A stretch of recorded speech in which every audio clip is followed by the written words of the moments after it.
नमस्कार दोस्तों, मैं अर्जुन आपका स्वागत करता हूँ A to Z सब्जेक्ट वाला के यूट्यूब चैनल में। दोस्तों आज मैं आपके लिए लेकर आया हूँ संविधान के टॉप 100 प्रश्न, जो वेरी मोस्ट इम्पोर्टेंट क्वेश्चन है सभी परीक्षाओं के लिए। सभी परीक्षाओं में बार बार रिपीट किए क्वेश्चन है।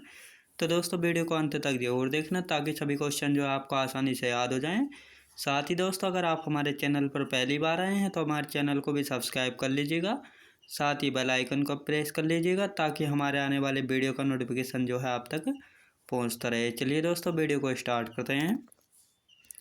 संविधान सभा की प्रथम बैठक की अध्यक्षता किसने की थी? दोस्तों संविधान सभा की जो प्रथम बैठक हुई थी उसकी अध्यक्षता किसने की थी? डॉक्टर सच्चिदानंद सिन्हा ने की थी, जो कि संविधान सभा के अस्थायी अध्यक्ष भी थे। याद रखेंगे दोस्तों। संविधान सभा कब स्वीकार भारत का संविधान जो है कब स्वीकार किया गया था? दोस्तों 26 नवंबर 1949 को जो है भारत का संविधान स्वीकार किया गया था। याद रखेंगे दोस्तों। अगला क्वेश्चन देखते हैं। भारतीय संविधान पूर्णतः कब लागू हुआ था? तो 26 जनवरी 1950 में जो है संविधान पूर्ण रूप से लागू किया गया था। याद रखेंगे दोस्तों। अगला क्वेश्चन देखते हैं। 26 नवंबर 1949 को भारतीय संविधान किसके द्वारा अधिनियमित किया गया था? दोस्तों संविधान सभा के द्वारा जो है 26 नवंबर 1949 को भारतीय संविधान अधिनियमित किया गया था संविधान सभा के द्वारा। याद रखेंगे दोस्तों। जनगण मन को भारत के राष्ट्रगान के रूप में कब अपनाया गया था? तो 24 जनवरी 1950 में जो है जनगण मन को भारत के राष्ट्रगान के रूप में अपनाया गया था 24 जनवरी 1950 में।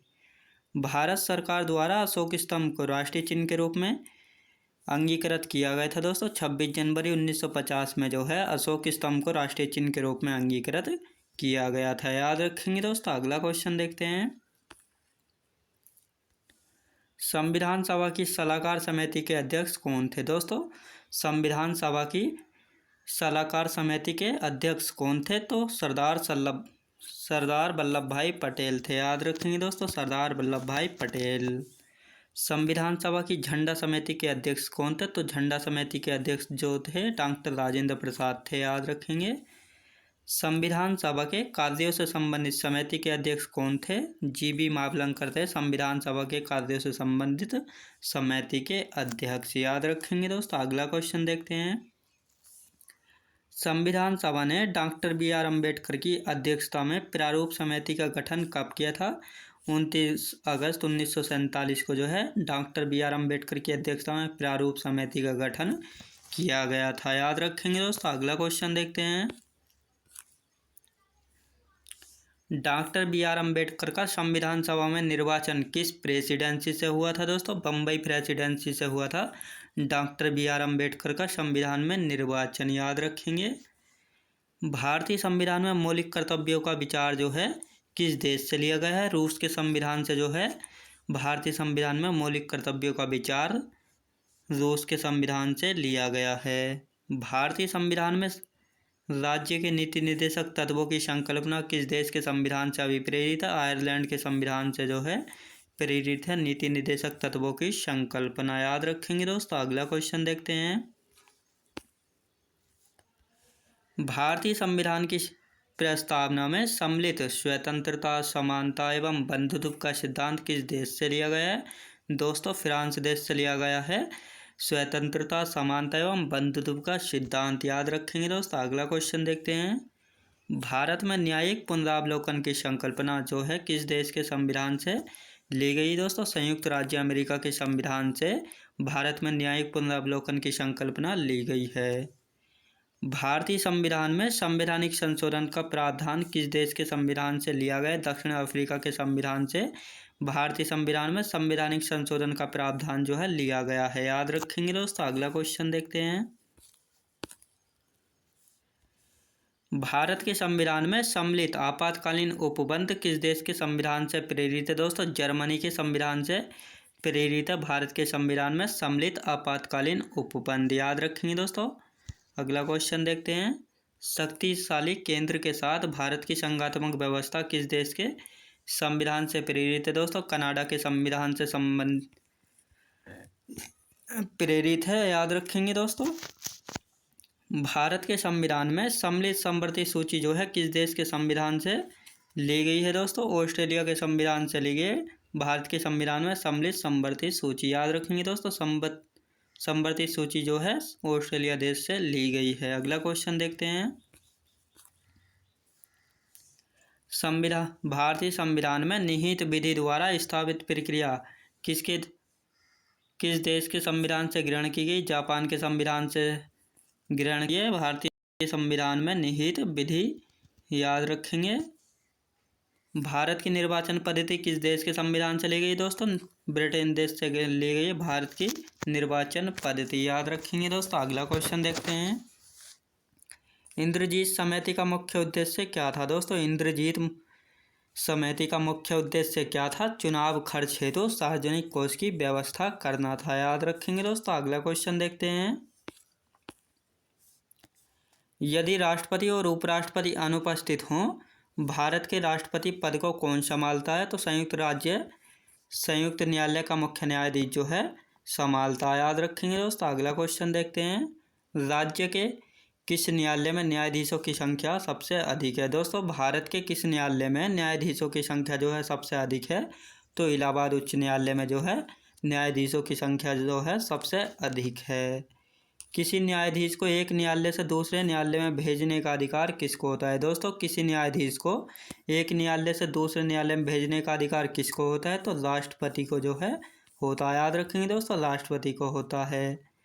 राज्य सरकार को कौन भंग कर सकता है दोस्तों? तो राज्यपाल भंग कर सकता है याद रखेंगे दोस्तों। राज्य सरकार को जो है भंग कर सकता है राज्यपाल याद रखेंगे दोस्तों। अगला क्वेश्चन देखते हैं। राज्य की मंत्रिपरिषद की बैठक की अध्यक्षता कौन करता है दोस्तों? राज्य की मंत्रिपरिषद की बैठक की अध्यक्षता कौन करता है? तो मुख्यमंत्री करता है याद रखेंगे दोस्तों। मुख्यमंत्री करता है। राष्ट्रीय विकास परिषद की बैठक में जो है राज्य का प्रतिनिधित्व कौन करता है दोस्तों? मुख्यमंत्री करता है राष्ट्रीय विकास परिषद की बैठक में राज्य का प्रतिनिधित्व। विधान परिषद का गठन संविधान के किस अनुच्छेद में है दोस्तों? अनुच्छेद 169 में है। विधान परिषद का गठन संविधान के अनुच्छेद 169 में है याद रखेंगे दोस्तों। अगला क्वेश्चन देखते हैं। पंचायती राज संस्थाओं के निर्वाचन हेतु कौन उत्तरदायी होता है? तो दोस्तों पंचायती राज संस्थाओं के निर्वाचन हेतु उत्तरदायी होता है राज्य निर्वाचन आयोग जो है उत्तरदायी होता है याद रखेंगे दोस्तों। अगला क्वेश्चन देखते हैं। द्वैध शासन प्रणाली के जन्मदाता कौन थे दोस्तों? द्वैध शासन प्रणाली के जन्मदाता कौन थे? लियोनिल कार्टिस थे याद रखेंगे दोस्तों। Lionel Curtis.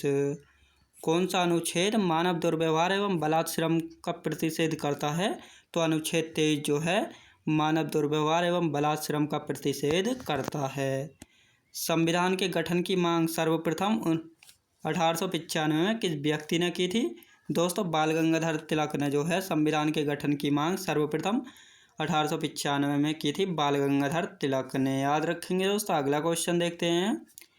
भारत के संविधान में मूल अधिकार किस देश के संविधान से प्रेरित हैं? तो मूल अधिकार जो है दोस्तों अमेरिका के संविधान से प्रेरित हैं याद रखेंगे। अमेरिका के संविधान से प्रेरित हैं याद रखेंगे दोस्तों। अगला क्वेश्चन देखते हैं। राज्य में कलेक्टर का पद औपनिवेशिक शासन ने किस देश से उधार लिया था दोस्तों? इंग्लैंड देश से जो है राज्य कलेक्टर का पद औपनिवेशिक शासन ने इंग्लैंड देश से उधार लिया था याद रखेंगे दोस्तों। इंग्लैंड देश से उधार लिया था। आपातकाल के समय इसकी स्वीकृति कितने समय के अंदर संसद में रखना अनिवार्य है? तो आपातकाल के समय जो है इसकी स्वीकृति 1 माह के अंदर संसद में रखना अनिवार्य है याद रखेंगे दोस्तों। 1 माह के अंदर। 75वें संशोधन में कौन सी अनुसूची जोड़ी गई थी दोस्तों? 75वें संशोधन में जो है 11वीं अनुसूची को जोड़ा गया था याद रखेंगे दोस्तों। 11वीं अनुसूची को जोड़ा गया था 75वें संशोधन में। अगला क्वेश्चन देखते हैं। पंचायत के चुनाव हेतु निर्णय कौन लेता है दोस्तों? पंचायत के चुनाव हेतु निर्णय कौन लेता है? तो राज्य सरकार निर्णय लेती है पंचायत के चुनाव हेतु याद रखेंगे दोस्तों। पंचायत के चुनाव हेतु राज्य सरकार निर्णय लेती है याद रखेंगे दोस्तों। अगला क्वेश्चन देखते हैं। सर्वप्रथम पंचायती राज व्यवस्था कहाँ लागू की गई थी दोस्तों? नागौर राजस्थान में जो है सर्वप्रथम पंचायती राज व्यवस्था लागू की गई थी? बलवंत राय समिति के प्रतिवेदन के अनुसार महत्वपूर्ण संस्था कौन सी थी दोस्तों? पंचायत समिति थी बलवंत राय समिति के प्रतिवेदन के अनुसार महत्वपूर्ण संस्था। संविधान सभा का औपचारिक रूप से प्रतिपादन किसने किया था दोस्तों? एम.एन. रॉय ने जो है संविधान सभा का औपचारिक रूप से प्रतिपादन किया था, याद रखेंगे दोस्तों। अगला क्वेश्चन देखते हैं। संविधान सभा में किस देशी रियासत के प्रतिनिधि ने भाग नहीं लिया था? तो दोस्तों हैदराबाद रियासत ने भाग नहीं लिया था, याद रखेंगे दोस्तों। रियासतों को भारत में विलय करने के लिए किसके नेतृत्व में मंत्रालय का गठन किया गया था दोस्तों? सरदार पटेल के नेतृत्व में जो है मंत्रालय का गठन किया गया था। भारत के संविधान में मूल अधिकार क्या हैं दोस्तों? भारत के संविधान में मूल अधिकार क्या हैं? तो मूल संविधान का हिस्सा हैं, याद रखेंगे दोस्तों। अगला क्वेश्चन देखते हैं। वर्ष संविधान में मूल कर्तव्यों को अंततः स्थापित किया गया था 1976 ईस्वी में, याद रखेंगे दोस्तों। 1976 ईस्वी में संविधान में मूल कर्तव्यों को अंततः स्थापित किया गया था, याद रखेंगे दोस्तों। अगला क्वेश्चन देखते हैं। किस संविधान की संस्तुतियों के आधार पर मूल कर्तव्यों का प्रावधान है दोस्तों? स्वर्ण सिंह समिति के आधार पर मूल कर्तव्यों का प्रावधान है। संसद भवन या पार्लियामेंट हाउस का उद्घाटन किसने किया था? लॉर्ड इरविन ने किया था संसद या पार्लियामेंट हाउस का उद्घाटन। भारत की संचित निधि से धन निर्गम पर किसका नियंत्रण होता है दोस्तों? संसद का नियंत्रण होता है भारत की संचित निधि से धन निर्गम पर, याद रखेंगे दोस्तों। अगला क्वेश्चन देखते हैं। राष्ट्रपति चुनाव के लिए प्रस्तावक एवं अनुमोदकों की संख्या कितनी होती है दोस्तों? 50 होती है, याद रखेंगे दोस्तों। 50 होती है। निम्नलिखित में से कौन सी रिट व्यक्तिगत स्वतंत्रता का बुलवर्क है? तो बंदी प्रत्यक्षीकरण जो है दोस्तों व्यक्तिगत स्वतंत्रता का बुलवर्ग है, याद रखेंगे दोस्तों। बुलवर्ग है। निवारक नज़रबंदी के अंतर्गत किसी व्यक्ति को बिना मुकदमा चलाए कितने दिनों तक बंदी बनाया जा सकता है? तो दोस्तों 3 माह तक जो है किसी व्यक्ति को बिना मुकदमा चलाए 3 माह तक बंदी बनाया जा सकता है, याद रखेंगे दोस्तों। 3 माह तक। अगला क्वेश्चन देखते हैं।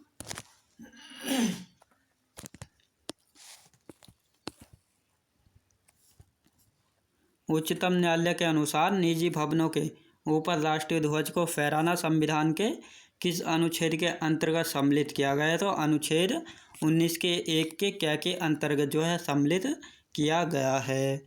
भारतीय संविधान में राज्य के नीति निर्देशक तत्वों की संकल्पना जो है किस देश के संविधान पर आधारित है दोस्तों? आयरलैंड के संविधान पर आधारित है, याद रखेंगे दोस्तों। अगला क्वेश्चन देखते हैं। संविधान के अंतर्गत भारतीय लोकतंत्र के आदर्शों को हम कहाँ देख सकते हैं? तो भाग 4 में जो है हम देख सकते हैं, याद रखेंगे दोस्तों। भाग 4 में। अगला क्वेश्चन देखते हैं। मूल कर्तव्यों का वर्णन संविधान के किस अनुच्छेद में है दोस्तों? मूल कर्तव्यों का जो वर्णन है संविधान के किस अनुच्छेद में है? तो अनुच्छेद 51 के क्या में जो है मूल कर्तव्यों का वर्णन है, याद रखेंगे दोस्तों। अगला क्वेश्चन देखते हैं। भारतीय संविधान का कौन सा अनुच्छेद यह निर्धारित करता है कि राज्य के नीति निर्देशक सिद्धांत किसी न्यायालय द्वारा लागू नहीं किए जा सकते हैं? अनुच्छेद 37 के अंतर्गत, याद रखेंगे दोस्तों। किसने कहा था राज्य के नीति निर्देशक तत्व ऐसा चेक हैं जिसे सुविधा अनुसार अदा किया जा सकता है? तो के.टी. शाह ने यह कहा था कि राज्य के नीति निर्देशक तत्व एक ऐसा चेक हैं जिसे सुविधा अनुसार अदा किया जा सकता है, याद रखेंगे दोस्तों। अगला क्वेश्चन देखते हैं। समान नागरिक संहिता जो है दोस्तों किस राज्य में लागू है? गोवा राज्य में जो है दोस्तों समान नागरिकता संहिता लागू है। भारतीय संविधान के किस अनुच्छेद में समान न्याय एवं निःशुल्क विविध सहायता का प्रावधान है? अनुच्छेद 39 के क्या में जो है समान न्याय एवं निःशुल्क विधि सहायता का प्रावधान है, याद रखेंगे दोस्तों। अगला क्वेश्चन देखते हैं। भारतीय संविधान के किस अनुच्छेद में राज्य को ग्राम पंचायतों के गठन का निर्देश दिया गया है दोस्तों? अनुच्छेद 40 में जो है राज्य को ग्राम पंचायतों के गठन का निर्देश दिया गया है, याद रखेंगे दोस्तों। अगला क्वेश्चन देखते हैं। कार्यपालिका से न्यायपालिका के पृथक्करण का सिद्धांत संविधान के किस भाग में वर्णित है दोस्तों?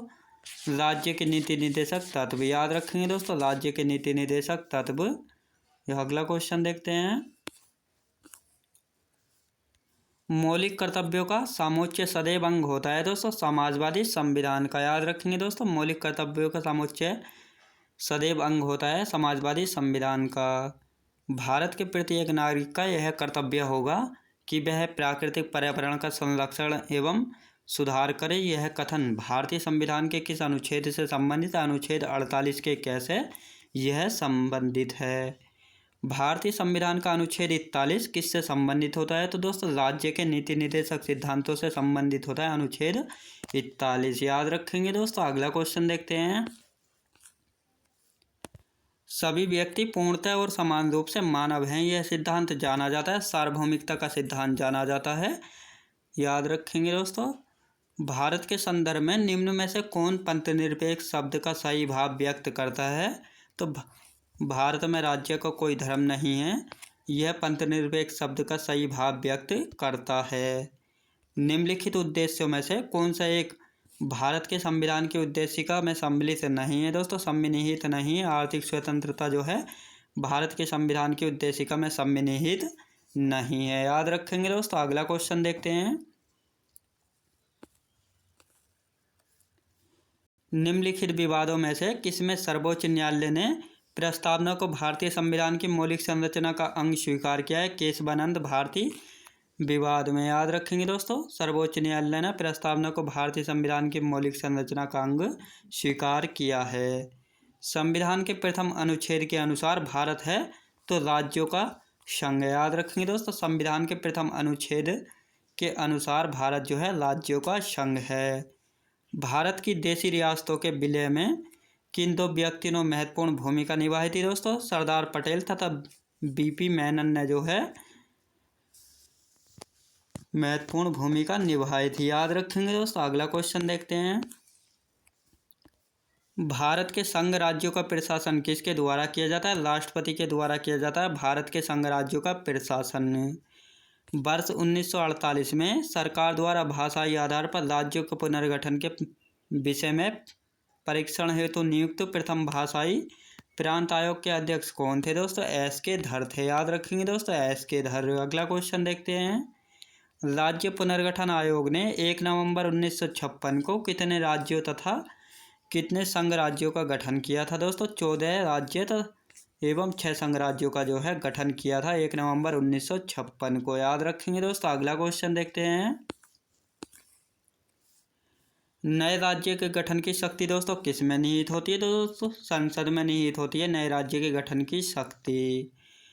किस संविधान संशोधन द्वारा दिल्ली को राष्ट्रीय राजधानी क्षेत्र का दर्जा प्रदान किया गया था? दोस्तों 69वां संविधान संशोधन अधिनियम 1919 के तहत जो है दिल्ली को राष्ट्रीय राजधानी क्षेत्र का दर्जा प्रदान किया गया था।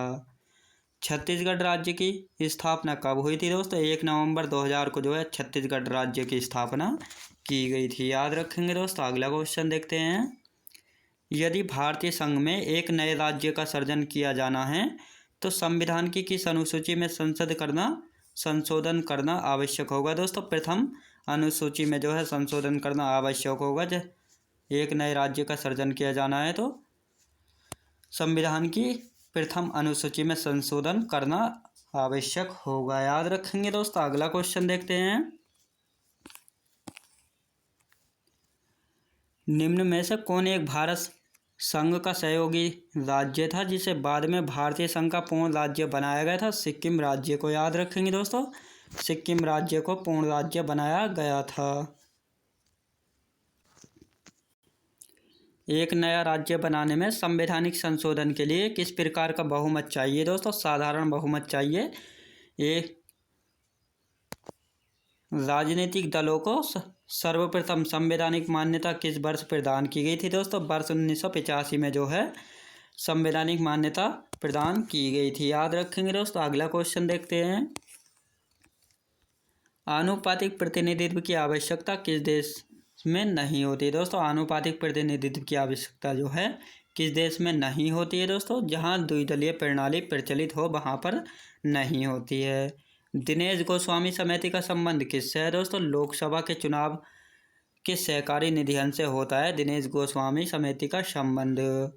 निर्वाचन आयोग को किस वर्ष 3 सदस्यीय आयोग बनाया गया था दोस्तों। वर्ष 1989 एवं 1993 में जो है बनाया गया था, याद रखेंगे दोस्तों। अगला क्वेश्चन देखते हैं। दल बदल निरोधक अधिनियम कब पारित किया गया था दोस्तों। 15 फरवरी 1985 में जो है यह बनाया गया था। राष्ट्रीय मानवाधिकार आयोग अधिनियम 1993 के अनुसार किसे इस आयोग का अध्यक्ष बनाया जा सकता है दोस्तों। भारत के सेवानिवृत्त मुख्य न्यायाधीश को जो है आयोग का अध्यक्ष बनाया जा सकता है, याद रखेंगे दोस्तों। अगला क्वेश्चन देखते हैं। भारत में सर्वप्रथम लोक सेवा आयोग की स्थापना किस अधिनियम के द्वारा की गई थी दोस्तों। गवर्नमेंट ऑफ इंडिया एक्ट 1919 के अधिनियम के द्वारा की गई थी, याद रखेंगे दोस्तों। अगला क्वेश्चन देखते हैं। राज्य लोक सेवा आयोग के सदस्यों की नियुक्ति किसके द्वारा की जाती है दोस्तों। राज्यपाल के द्वारा की जाती है, याद रखेंगे दोस्तों। राज्यपाल के द्वारा की जाती है। भारतीय प्रशासनिक सेवा IAS और भारतीय पुलिस सेवा IPS को समाप्त करने की सिफारिश किस आयोग ने की थी दोस्तों। राजमन्नार आयोग ने जो है की थी। संघ लोक सेवा आयोग की प्रथम महिला अध्यक्ष कौन थी दोस्तों। रोज मिलियन पैथी थी संघ लोक सेवा आयोग की प्रथम महिला अध्यक्ष, याद रखेंगे दोस्तों। अगला क्वेश्चन देखते हैं। मानवाधिकार आयोग किस प्रकार की संस्था है दोस्तों। गैर संवैधानिक संस्था है। मानवाधिकार आयोग जो है गैर संवैधानिक संस्था है, याद रखेंगे दोस्तों। अगला क्वेश्चन देखते हैं। राजनीतिज्ञों व अपराधियों के सांठगांठ की जांच करने वाली समिति कौन सी है दोस्तों। बोरा समिति है। भारत में लोकपाल एवं लोक आयुक्त की स्थापना का सुझाव किसने दिया था दोस्तों। प्रशासनिक सुधार आयोग ने जो है भारत में लोकपाल एवं लोक आयुक्त की स्थापना का सुझाव दिया था।